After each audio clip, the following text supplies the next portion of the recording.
Imagine being barely old enough to understand money, yet earning a fortune most adults never will. $17 million, built from relentless 12-hour workdays before adulthood had even begun. It felt permanent, untouchable, until it wasn't. When the government claimed the money and made it clear there would be no appeal, Hayley Mills learned a lesson few children are prepared to face. Disney's brightest young star walked away with almost nothing, and what followed would be far more unsettling than financial loss. There were experiences that stripped away her innocence long before she was ready. A relationship that crossed lines. A private struggle with bulimia that would shadow her for years. And decades later, a memoir released in 2021 that reopened old wounds, revealing how Disney executives had urged her to alter her appearance, suggested reshaping her nose, and restricted something as simple as wearing makeup. Now approaching 80, Mills has begun to speak openly, pulling back the curtain on truths Hollywood once preferred to keep hidden. Hayley Mills was born on April 18, 1946, in Marylebone, London, into a nation still recovering from the scars of World War II. Britain was living under rationing, and many streets carried a muted, colorless air. But inside the Mills household, the atmosphere was anything but dull. Her parents, renowned actor Sir John Mills and writer Mary Hayley Bell, filled their home in Denham Village with creativity and conversation. Writers, performers, and musicians drifted through the rooms, staying late into the night as ideas and stories flowed freely. Figures like Noel Coward were familiar presences, and young Hayley watched them all with quiet fascination. She grew up surrounded by performance. Her older sister Juliet and younger brother Jonathan rehearsed lines as casually as other children played games, while their father prepared for his next role. By the age of 5, Hayley was already mimicking his expressions, absorbing the language of acting without realizing it. At 8, she entered the Elmhurst Ballet School, where discipline was strict and days were demanding. The structure was intense, but something about the rhythm appealed to her. Outside, the country was still healing. Inside her home, she felt as though she was being shaped for a future she couldn't yet name. Her first brush with the film world came almost by chance. At just 10 years old, she appeared briefly as a baby in a pram and So Well Remembered. The moment was fleeting, but its impact endured. She soon began accompanying her father to Pinewood Studios, watching him review daily footage. There she witnessed the machinery of filmmaking up close, cameras gliding across sets, lights being repositioned, actors slipping in and out of character. One day, seeing Alec Guinness transformed by heavy makeup startled her. He looked nothing like the man she knew off-screen, and the realization sent a chill through her. It was her first glimpse of how completely a person could become someone else. At home, life was still marked by ration books and post-war simplicity. At the studio, she saw imagination brought to life. The contrast between those two worlds sparked a quiet ambition, a desire to find where she belonged. That moment arrived when she was 12. During what should have been an ordinary family picnic, she met director J. Lee Thompson. He had been searching for a boy to lead his next film, Tiger Bay. One look at Hayley changed everything. The character was rewritten, and she was invited into the story. Filming took place in the Cardiff Docks, a harsh, decaying landscape on the brink of demolition. The setting gave the film its raw edge, and Hayley matched it with an untrained authenticity. She had no formal acting technique, yet her reactions felt instinctive and real. She improvised her emotions, including moments of grief and fear, as her character witnessed a murder and refused to identify the killer. The material was heavy for someone so young, but she carried it with remarkable composure. When Tiger Bay was released in 1959, it became a critical success and propelled her into sudden fame. Mills would later say the role felt perfectly suited to her, and that she rarely encountered anything like it again. The performance caught the attention of Walt Disney himself, who recognized in her a sincerity that couldn't be manufactured. There was another version of the Tiger Bay story as well. At 13, she portrayed Gilly, a deaf-mute girl who forms a bond with a criminal, played by Horst Buchholz. Thompson had encountered her earlier at her father's home in Sussex and changed his casting plans on the spot. During intense chase scenes, her tears came naturally, without direction, and critics praised the performance for its unfiltered realism. The recognition came quickly. She received the Silver Bear for extraordinary achievement at the 9th Berlin International Film Festival, an almost surreal honor for someone still on the edge of adolescence. Yet behind the accolades lay fatigue. The production was long and demanding. She memorized Welsh phrases phonetically, speaking lines she didn't fully understand just to achieve the correct sound. On set, older actors such as Anthony Newley spoke candidly to her about fame, isolation, and the costs of success. She listened in silence, struck by how heavy their words felt. Those conversations left a lasting mark. They introduced her to the darker realities behind the glamour, making her aware that achievement did not always come with protection. Her father's influence was ever present. His reputation opened doors, but it was her instincts that set her apart. During a pivotal confession scene, she once again abandoned the script, drawing from deeply personal memories of her parents' separation during the war. Thompson watched without interruption. When the scene ended, he simply described her performance as pure instinct, something that couldn't be taught, only felt. That moment reached audiences in ways no one could have predicted.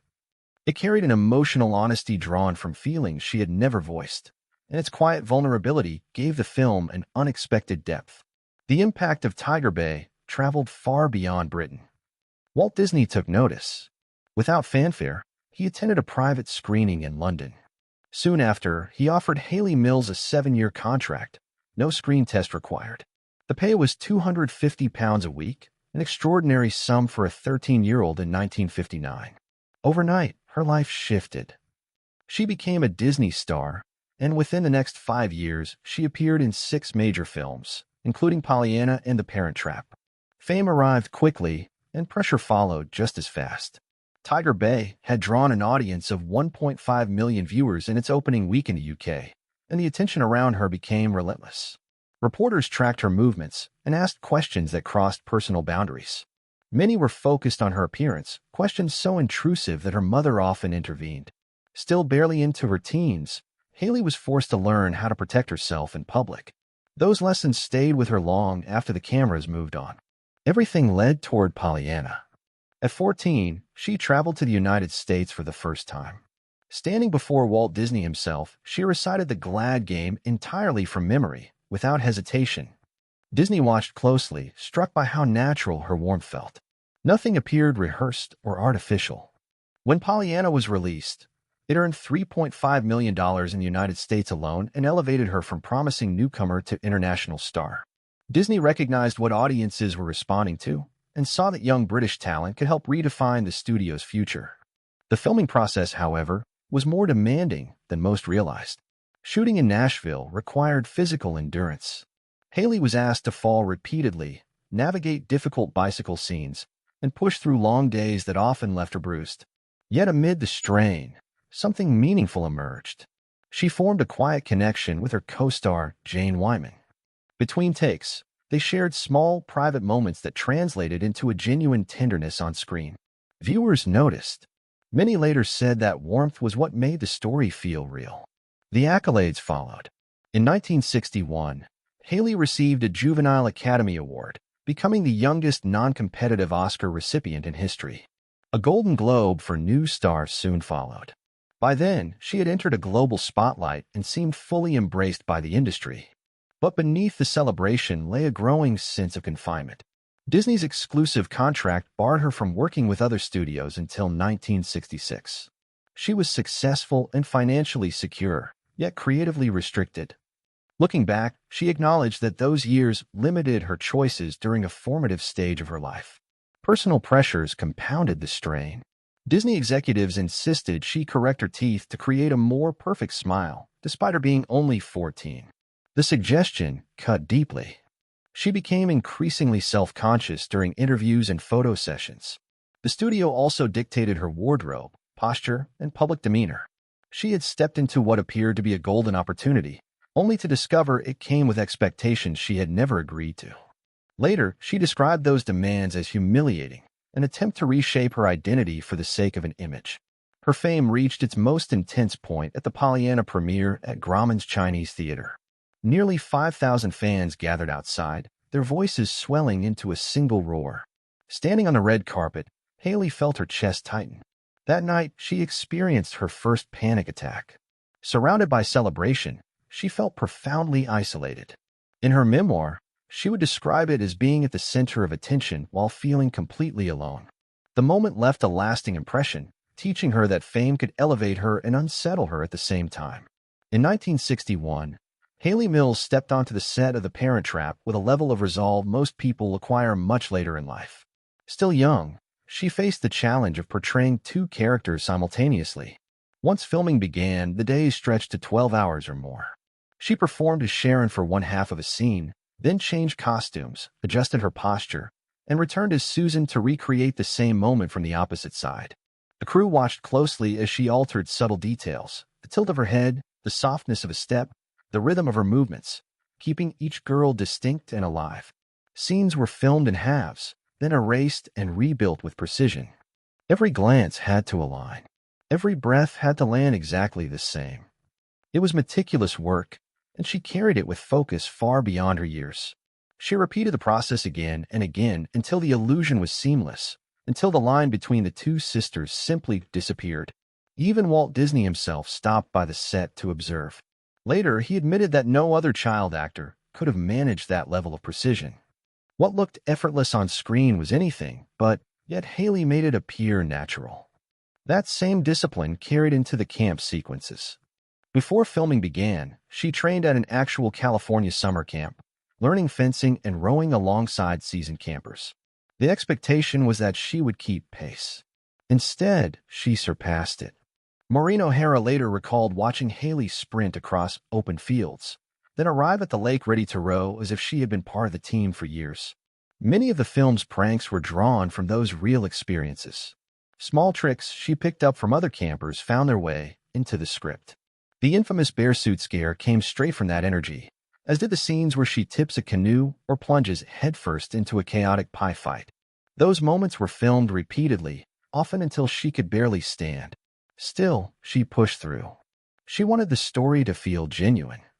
Her exhaustion, the sound of her breath after each take, remained in the final cut, adding a vitality no performance could fabricate. When The Parent Trap premiered in 1961, the response was immediate and overwhelming. It became Disney's highest-grossing film of the year, earning $9.3 million in the United States alone. Her mailboxes filled beyond capacity. Children wrote asking if she could trade lives with them, just as her characters had. Some even proposed exchanging twins outright, convinced she possessed a kind of magic. Disney recognized the phenomenon and expanded her image across every possible avenue: dolls, posters, toys, all bearing her face. She released a song, Let's Get Together, which climbed to number 10 on the Billboard charts in 1962. Yet live performance terrified her. Behind the applause was intense stage fright, something she battled quietly as crowds grew larger. At 15, she felt the weight of being claimed by the world far too quickly. Still, she pressed on, driven by a sense of obligation to the children who believed in her. 2 years later, she stepped into another role shaped by warmth and nostalgia.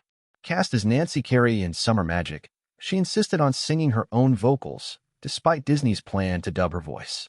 At 17, without formal training, she wanted audiences to hear something real. When she sang, the director stopped and listened, surprised by what emerged. There was an unpolished honesty in her voice.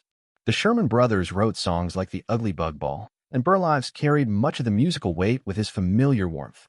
Still, Hayley's vocals added a gentle shimmer that made the soundtrack feel intimate. Filming ran from July through October of 1962, split between Maine and Disney's backlit. She spent hours rehearsing period dances, and during the Virginia reel, she twisted her ankle badly enough that standing became painful. Even so, she delivered one of the film's quietest moments, a letter-reading scene fueled by her own homesickness. The film earned more than $11 million, but critics dismissed it as predictable. For the first time, Hayley began to wonder whether Disney's carefully crafted world had room for the kind of artist she hoped to become. Despite receiving nearly 7,500 fan letters each month, doubt crept in. She later described herself as feeling like an old flannel, absorbing everything around her without knowing what would remain. Then came Whistle Down the Wind. Filmed in Burnley and Clitheroe with local Lancashire children, the atmosphere felt colder, heavier, and grounded in reality. Hayley played Kathy, a girl who believes a fugitive criminal might be Jesus. Her accent shifted into the region's rhythms, and her gaze carried a gravity beyond innocence. Director Brian Forbes watched her perform a confession scene inside a barn and realized she could reach emotional depths far beyond her years. The film stirred controversy across Britain. Its religious themes sparked debate, and during promotional tours, children questioned Hayley about faith. She struggled to answer, still forming those beliefs herself. Yet the film resonated. It became the eighth most popular movie in the UK in 1961 and earned over £240,000 by 1971. Critics praised her fragile bravery, standing up to a schoolyard bully, then later sharing cigarettes with a fugitive in quiet defiance. Forbes later called it the most profitable film of his career. A year later, the tone darkened further with The Chalk Garden. Hayley portrayed Laurel, a troubled 16-year-old drawn to danger. Filmed on a real Surrey estate filled with tall windows and deep shadows, the setting mirrored her character's instability. Laurel devoured crime stories and lied with such ease the shift felt almost invisible. In one scene, Hayley fed wood into a roaring fire, screaming as the flames climbed higher. The moment unsettled the crew. Whispers followed because it felt too authentic. Critics were stunned by the psychological complexity she revealed. Laurel was not gentle or sweet. She was volatile, even dangerous, and Hayley embraced it fully. Yet behind the scenes, the atmosphere grew tense, signaling that both her career and her inner world were moving into darker, more uncertain territory. Deborah Kerr demanded absolute discipline on set. Hayley Mills, by contrast, was searching for room to explore. The tension between those two approaches became impossible to ignore. During a pivotal poisoning scene in the garden, Hayley delivered lines that were never written into the script. The choice sharpened the moment, making it darker and more unsettling than planned. Director Ronald Neame took notice. He praised her instinct and told her she was showing a level of maturity he had not anticipated. Privately, he encouraged her to go even further. Kerr disagreed. The atmosphere tightened, and the space between them grew strained. Hayley felt it acutely. She was no longer willing to be seen as simply a Disney child, and every decision on set became part of that quiet fight for identity. Despite her growing range, Disney still controlled her future. When Mary Poppins entered development, Hayley hoped, almost desperately, that the role might be hers. The studio refused to release her from her contract. Walt Disney himself shut the door, telling her the part did not suit her image. Instead, she was steered into The Moonspinners, filmed in Greece. The disappointment cut deeply. The film earned around $4 million, but she never felt at ease with its darker, thriller tone. More unsettling was her romantic pairing with Eli Wallach, who was 48. Hayley was 17. The imbalance left her uneasy, as did the intimacy the role demanded. Her family shared those concerns. Years later, she described the experience as shocking, a moment when she realized she was growing up fast, without always being given the protection she needed. By 1965, she was 19 and starring in That Darn Cat. The story blended mystery and comedy, a jewel thief, a sharp-witted young woman, and a mischievous Siamese cat. Many of the chase sequences came from Hayley herself. She improvised physical movements that surprised the crew and injected the film with playful energy. But one stunt went wrong. She injured her knee during filming. Disney executives panicked. She was one of their most valuable stars. Hayley, however, barely complained. She worked through the pain and finished what was required. The film went on to earn $37 million worldwide, cementing her status as Disney's most profitable young actress. Behind the numbers, though, was a young woman pushing herself relentlessly, taking risks because she wanted her work to matter. Each film shaped her further, even as the weight of fame pressed down harder with every success. Hayley Mills was just 21 when she walked into what she believed would be one of the happiest moments of her life. She had grown up knowing that a trust fund, worth an estimated $17 million, had been set aside for her. A future secured by years of work, long hours, and childhood spent on sound stages. Then her lawyer, Stanley Passmore, opened his briefcase. What followed shattered that belief. The British government, he explained, had claimed 91% of the trust. She was left with just 9%. Nearly £2 million disappeared in an instant.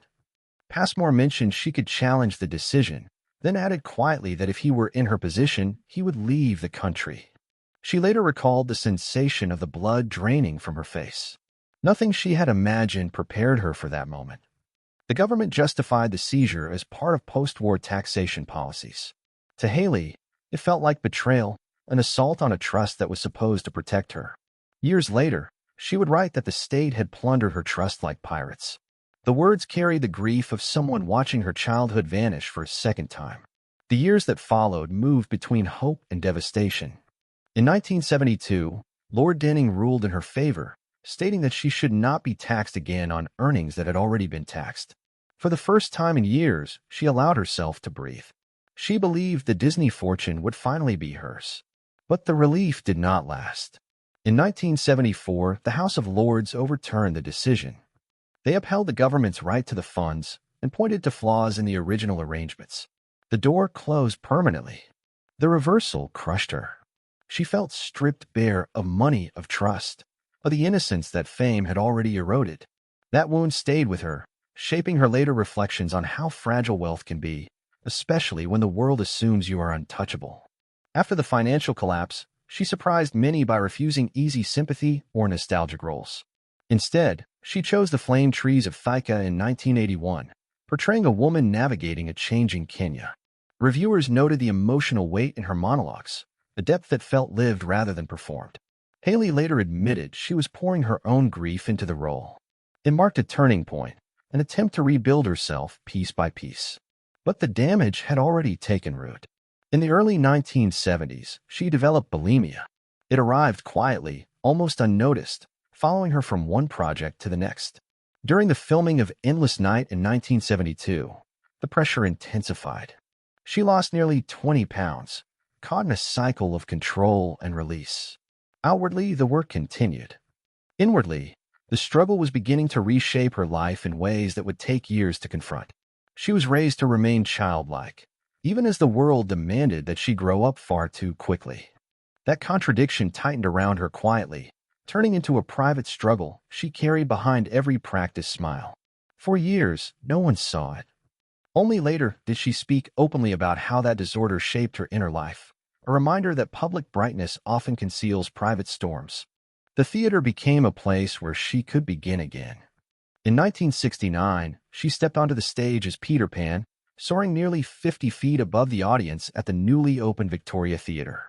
Night after night, she flew, fought, laughed, and leapt with a physical freedom that stunned audiences. Many could hardly believe this fearless figure was the same girl once framed inside Disney fairy tales. For Hayley, it felt like a rebirth. The production sold out, carried by the unmistakable energy of someone rediscovering who they were without a camera defining them. In 1972, she returned to the stage as Rose Trelawney in Trelawney of the Wells. By then, her performances carried a deeper emotional weight. Her final scenes left audiences in tears, not because they were theatrical, but because they felt lived in. That same year, she received the Theatre World Award for her work, an honor that arrived while she was still rebuilding her confidence and repairing the financial damage left behind by earlier battles. Years later, in 1987, she reappeared in American television on Good Morning, Miss Bliss. Teen-focused shows were crowded with new faces, yet her presence drew in young viewers who had no idea she had once been Disney royalty. Behind the scenes, scripts were adjusted and her character softened, but her chemistry with the cast kept the series grounded. It was an unexpected turn, being embraced by a new generation unaware of the storms she had already weathered. From 2007 to 2012, she took on one of her longest television roles in Wild at Heart. Playing Caroline Duplessis, a woman navigating relentless personal crises, Hayley brought a quiet authority to the character. Co-stars often remarked on her raw improvisational honesty. She drew from disappointment, loss, and the hard-won resilience of her own life. Across more than 60 episodes, she portrayed an older woman who refused to fade or shrink, and audiences responded to that strength. Her later appearances added further texture to her career. In 2014, she appeared in Midsummer Murders as Lizzie Thornfield, moving calmly through poisoned drinks and tangled motives with a knowing ease that longtime fans recognized instantly. In 2021, she joined the Wheel of Time as Guetera Moroso, infusing the role with a sense of mystery and authority that made her presence feel larger than her screen time. She had a gift for arriving unexpectedly and quietly commanding a scene before anyone realized what had happened. Away from the screen, her personal life carried its own defining chapters. In 1966, at just 20 years old, she entered a relationship with Roy Bolting. He was 53, married, and the 33-year age gap ignited tabloid outrage. Years later, she wrote that the relationship ended her innocence. They married in 1971, and she converted to Catholicism for him. Their son was born in 1973. By 1977, the marriage collapsed under the weight of his infidelity. Hayley left with sole custody, carrying fears rooted in her own childhood and memories of her father's emotional distance. Her second marriage to Lee Lawson began in 1975 and ended 2 years later. During that period, the emotional demands of her work, particularly following the flame trees of Thika, combined with personal strain. The pressure triggered a relapse of her bulimia. She later admitted that she had been hiding far more pain than anyone realized. That struggle eventually led her toward therapy and a more open conversation about mental health, something she now speaks about with calm clarity. By the 1990s, healing began to reach deeper layers of her life. Visits to her parent home in Sussex brought long, honest conversations about the past. Her mother shared memories of nursing during wartime bombings. Her father, celebrated as both actor and soldier, revealed the silent burdens he had carried. Understanding their hidden wounds helped Hayley make sense of their emotional distance and her own longing for closeness. She also grew closer to her sister Juliet, who understood firsthand the scars the industry can leave behind. In 2021, Hayley Mills opened another chapter with her memoir, Forever Young. In it, she revealed how tightly Disney had controlled her image, even forbidding makeup so she could remain eternally youthful. She shared that executives once asked her to sign a clause agreeing to alter her nose, something she refused. The book struck a nerve. More than 100,000 copies sold, surprising even her publishers. For the first time, she felt she had reclaimed her story in her own voice on her own terms. The memoir stripped away any remaining illusions. Hayley Mills wrote openly about her struggle with bulimia, her mother's alcoholism, and the long, bruising tax battle that erased much of what she had earned as a child. Many readers expected gentle nostalgia, a return to safer memories. Instead, they were met with honesty. The book refused comfort and chose clarity, and that choice resonated deeply. Then, in 2024, at the age of 78, she appeared in M. Night Shyamalan's Trap, stepping into the role of Dr. Josephine Grant. The film placed her in the middle of chaos, chasing a serial killer through a packed stadium. Co-star Josh Hartnett later spoke of her intense focus on set, describing a presence that never wavered. Shyamalan himself praised the quiet authority she brought to the role, a maternal strength that stood in sharp contrast to the film's cold menace. Viewers lingered on her scenes long after the credits rolled. To many, it felt as though she was reclaiming something, agency, power, and space that had been denied to her decades earlier. Away from the screen, her life had grown fuller in ways that mattered more. She has shared her life with her partner, Fergus Bakari, since 2010. In 2025, she surprised fans by posting images from Cornwall, standing at St. Michael's Mount with her 5 grandchildren, bathed in soft coastal light, smiling without pretense. She spoke candidly about therapy and how it helped her rise from the bruises of her past. The response was immediate and overwhelming. People recognized not a former child star, but a woman who had rebuilt herself slowly, with patience and honesty. An honor she received years earlier took on new meaning as well. When Disney recognized her legacy in 1998, she chose not to treat it as a closing chapter. Instead, she used the platform to speak on behalf of young performers. She warned openly about image control, financial exploitation, and the silent pressures placed on children growing up under relentless attention. She drew clear parallels to modern stars, including Zendaya, and urged the industry to do better, to protect those who are still too young to protect themselves. That advocacy became part of her legacy, shaped directly by the harm she had once endured. Now nearing 80, Hayley Mills' story reaches far beyond the films that first made her famous. During the 1998 remake of The Parent Trap, she quietly supported Lindsay Lohan, sending thoughtful notes of encouragement that carried more weight than anyone at the time realized. It was a small gesture, but a telling one. Today, she stands as a symbol not of lost innocence, but of resilience earned, of truth spoken after silence, of a life shaped by fame, tested by loss, and rebuilt through courage.